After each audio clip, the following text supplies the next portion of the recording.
Hi everyone.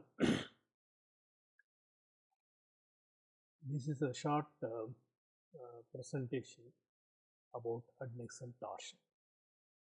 Now this is the citation of a recent paper which was published in a White Journal in 2020, and I was one of the Sonoscan was one of the participating centers.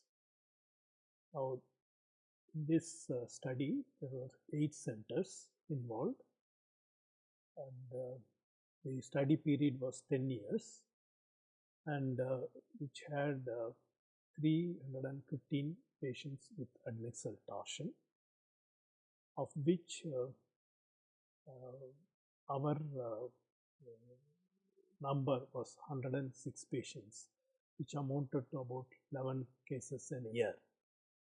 And all the other centers put together had about 209 cases, which amounts to 30 per center, that is 3 per year.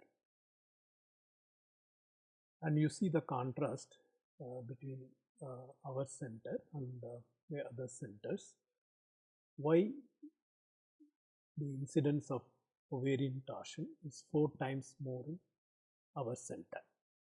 So if you would like to have an answer for this interesting question, and please log on to www.sonoshare.in and listen to the lecture on sonography of adnexal torsion. Thank you.